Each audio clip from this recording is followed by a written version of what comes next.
Okay, so now we have the 3-4 work together. As you can see, this one has 3 steps. So they're a little bit more involved than just journalizing some transactions. So in the first step, we're going to journalize a couple transactions, and then we're going to total this page, and then we're going to enter our column totals down here at the bottom to do what's called proving the journal. We're going to make sure our columns both balance, so that means that the entries are correct. So it doesn't mean they're 100% correct. It's not a foolproof guarantee, because if we get the entries backwards, they're still going to come out matching. But this is going to be a good indicator that all the amounts were entered correctly. So we're going to total our page, and then we're going to carry that over to a second page. So that's going to be in part 2. So we're going to end in page 1. We're going to start at page 2, and then we're going to total improve the whole thing after we complete a couple more transactions on page 2.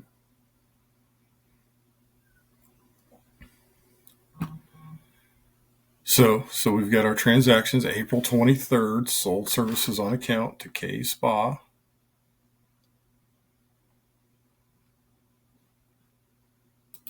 Put 23 there. The 23rd, sold services on account to K Spa, so the accounts receivable.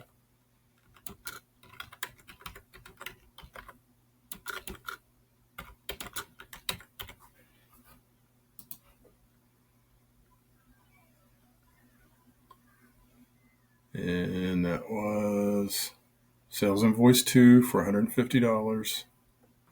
So S2. So now the amount that K Spa owes to Norma is going to increase by $150. So that increase in an asset goes as a debit entry. So $150. And it was a sale. So we're going to put that in the sales column. $150.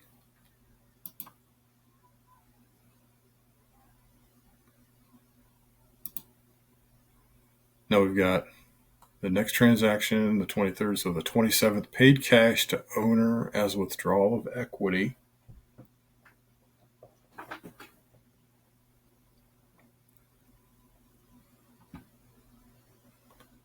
So 27 there.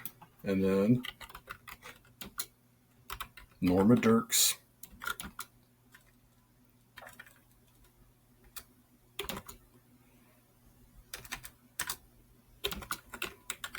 Drawing. And that is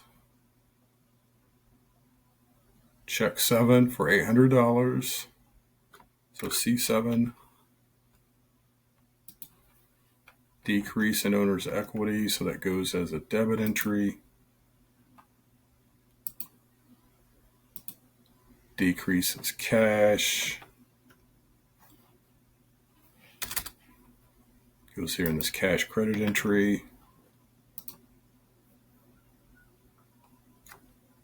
There's that transaction. Now you can notice that we have a more bolder line on the bottom. So we're going to use this last line to total up page 1 of the journal. But since we're going to still go to a second page, we're not going to label this as totals. We're going to label this as carried forward. So meaning we're going to carry these totals forward to a second page. And then what we're going to do is total up each one of the columns. So we'll start with the general debit column, 415 plus 600 plus 500 plus 300 plus 650 plus 480 plus 220 plus 1500 plus 150 plus 800.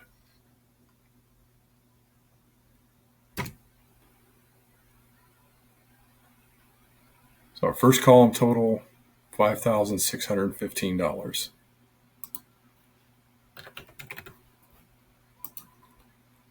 Then we have our general credit column. So let's add those up. It's 2,800 plus 600 plus 255, 3,655. And our sales column,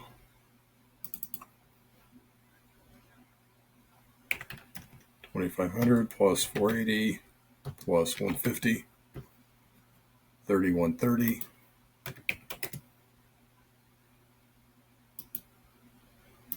That gets us to our cash debit column.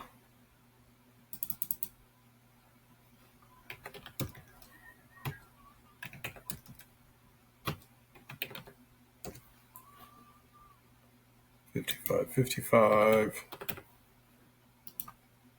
Then our cash credit column. 415 plus 500 plus 300 plus 650 plus 220 plus 1500 plus 800. 43.85. So total up the columns. Okay, so the next step is to see that everything's balanced. We're going to enter the totals from our debit columns here and then enter the totals from our credit columns here, and they both should add up to be the same amount. So first we'll start with the general debit. So here's the general section. And then the debit side, 5615. 5615. Then we'll put in our cash debit. So cash debit total, 5555.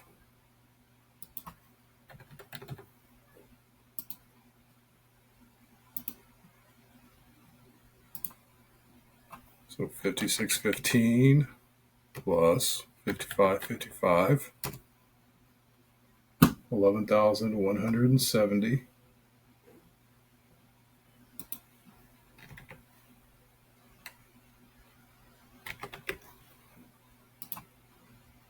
Then we're going to do the same thing with the totals for the credit columns and add those up. So our general credits column, 3655. It's going to go here where it says general credit, 3655. Sales, that's a credit column, so sales, 3130.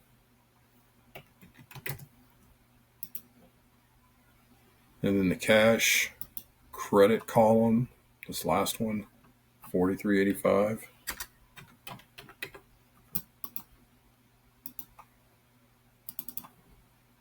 Add those up. So 3655 plus 3130 plus 4385, and bam, 1170. So everything's balanced.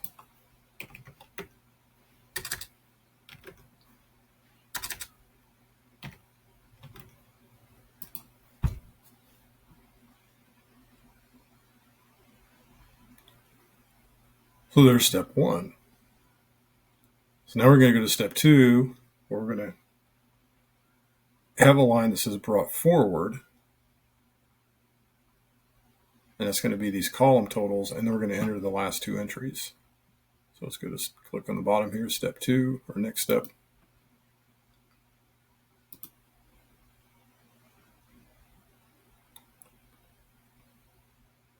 So we have our line here already filled in, brought forward from the bottom of page one. And you notice now we're on page two. So we've got these last two transactions to put in, the 29th and the 30th. So 29th, received cash on account from K Spa, so that's that accounts receivable.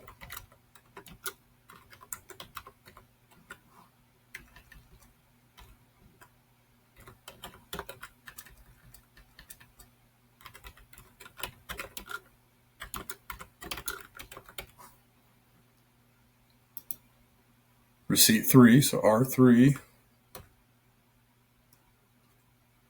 So that K Spa accounts receivable, asset account, K Spa paid some money, so decrease. It's going to decrease the amount that K Spa owes to Norma. So decrease in the asset goes on the credit side. So 150. Norma received cash, so an increase in the asset. So 150 on debit.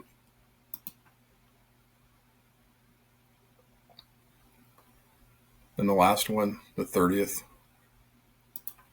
Received cash from sales. Check mark. T30 for tape. Look at that sales credit, 625.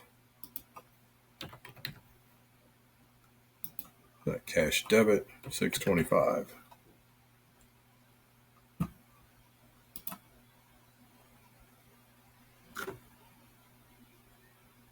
So there's step 2, nothing else to do with this step. So we're going to finish it all up here with step 3 though.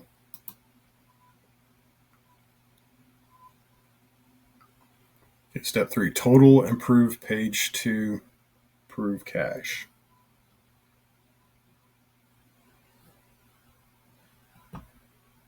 Okay, so now we're going to put in here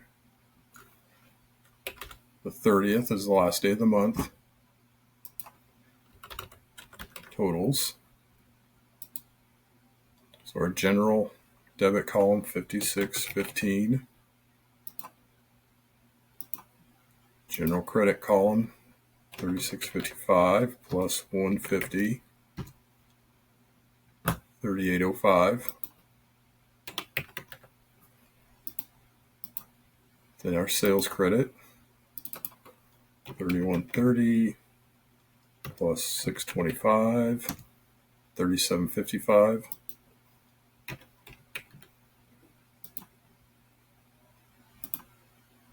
Cash debit, 5555 plus 150 plus 625, 6330. And no changes to the cash credit, 4385.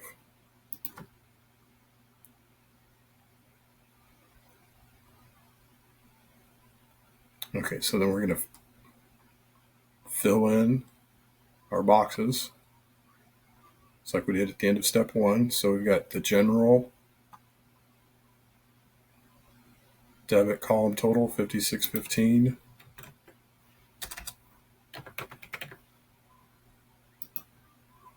And our cash debit total, 6330.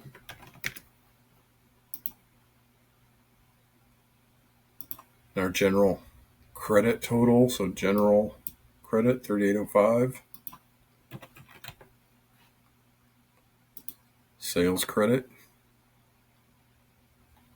3755.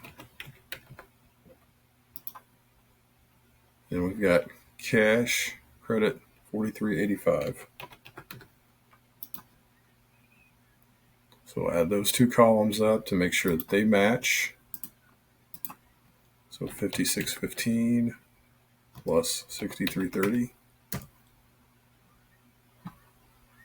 $11,945.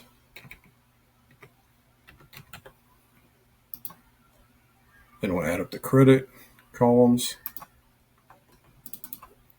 3805 plus 3755 plus 4385. 11,945.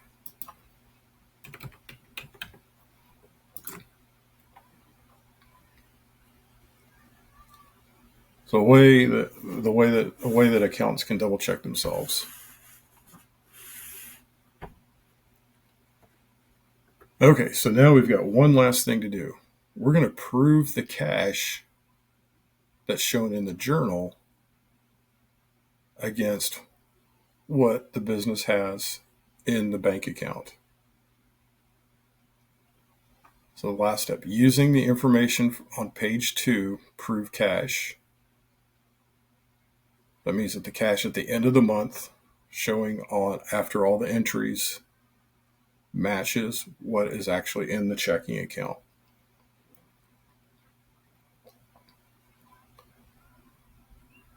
So the beginning cash balance on April 1st is 0.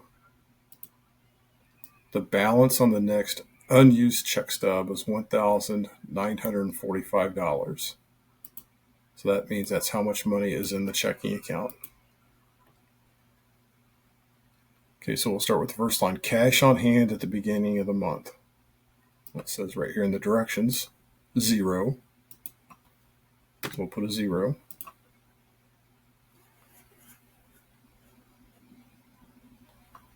Now, total cash received during the month. Well, if you go back up and look at the journal, so here's the cash. So we have our cash increases and our cash decreases. So the cash increases is all the cash that was received during the month. So all the cash that was received during the month was $63.30.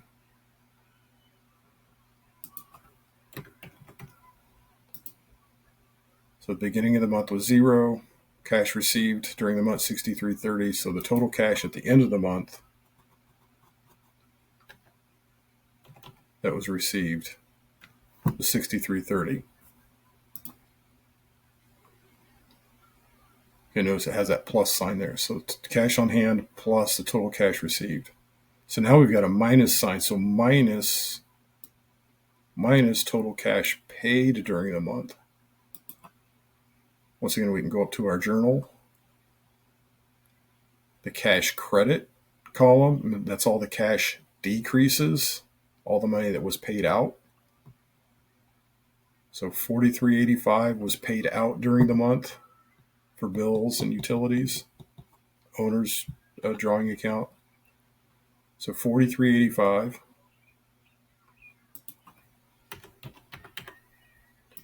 So we're going to subtract $43.85 from $63.30, and it should match the amount of cash that's shown on the check stub. The amount of cash is in the checking account. So $63.30 minus $43.85. There it is, $19.45. Just like showing here. That's it. The 3-4 work together. Now on to the 3-4 on your own.